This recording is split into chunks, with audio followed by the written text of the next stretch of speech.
Le bodybuilder. Johnny ressent un petit coup de mou.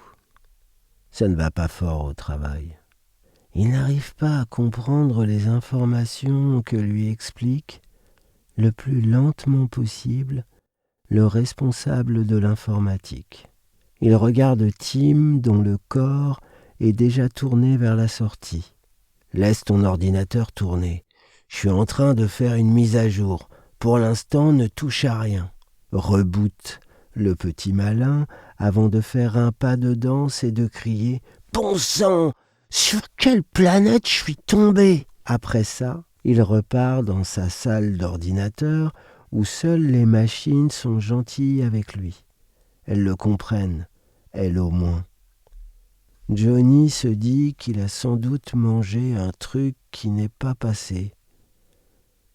Ça lui a bouché l'estomac, les oreilles, et puis interrompu les connexions des synapses du cerveau qui gèrent l'apprentissage des nouvelles informations. Il s'est retrouvé dans le RER, accroché à une barre, compressé par le monde des travailleurs, qui se prennent tous pour des pains de mie et s'entassent les uns sur les autres. Pousse pas, a-t-il pensé sans que ça sorte. Il rentre chez lui, pousse la lourde porte, traverse le porche, et ça y est. Son corps s'appuie enfin sur la porte de son studio. Après quelques minutes d'hypnotisme causé par la télévision, il enfile sa tenue de sport. Johnny prend son sac et trotte jusqu'à la salle de sport. À l'entrée, il touche le derrière de Martha, sa non régulière. Tout de suite après, le voilà qui commence à souffler dans les bronches de la fonte.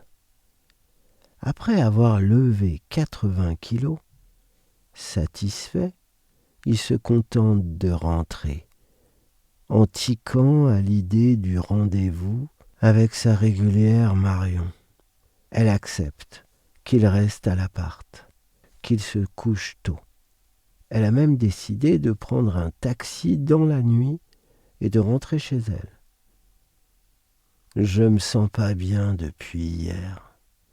Je viendrai demain », laisse-t-il comme message sur le répondeur de son chef. Johnny n'a envie que de faire une chose, aller à la salle et faire du vélo. Aujourd'hui, les oiseaux chantent si fort qu'il apprend même leur rythme. Et en arrivant à la porte de la salle, il siffle aussi bien qu'un pinson. Il y a bien des bruits bizarres, des chats, des chiens qui se promènent dans la salle. Mais Johnny n'a pas mandat pour intervenir. Il est focus sur le vélo elliptique et il roule pendant 2 heures. C'était bon. C'était comme si on lui avait mis des ornières. Aucun signe des autres adhérents du club. Il est d'ailleurs ravi de ne pas les entendre parler et que Martha n'ait pas mis la fichue musique.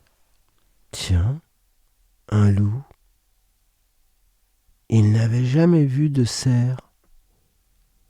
Il y a des oiseaux plein la rue, des chiens, des chats, des supermarchés ouverts, mais personne dans les rues. Même si la rue avait été bondée, il n'aurait vu personne de toute façon. C'est à cause de ce mal de crâne qu'il terrasse depuis hier soir. Ce n'est surtout pas une impression de déjà-vu, une sorte d'anticipation des événements. Il est devenu secrétaire pour ne surtout pas avoir ce type de réflexion. Il refuse de penser. La réalité du jour lui passe par-dessus le système. Il n'y a personne dans les rues, plus cette cacophonie humaine. Sa copine ne lui a pas envoyé de texto. Il peut traverser les rues sans se poser de questions. Je crois que je vais pas venir non plus aujourd'hui. Tu sais, Pierre, ça ne me gêne pas vraiment de ne pas avoir de vos nouvelles. J'ai rien contre vous, mais c'est que j'en pouvais plus de toutes ces informations. La course à l'innovation. Tel pays attaque l'autre pays. La publicité pour un nouveau rasoir. Une nouvelle lessive. Un nouveau jeu vidéo. Un voyage. C'est barbant.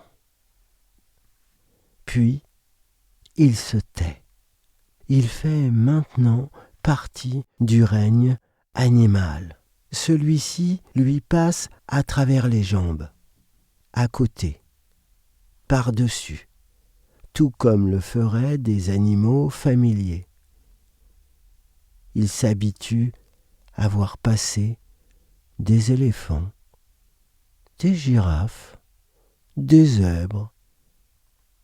Si tout ce monde-là s'est habitué à lui, il peut en faire de même. C'est qu'il était vraiment épuisé. Une lassitude de la réaction à tout prix avait pris possession de lui. La preuve est que quand, 6 mois plus tard, il croisa une femme d'une incroyable beauté, il ne s'arrêta pas.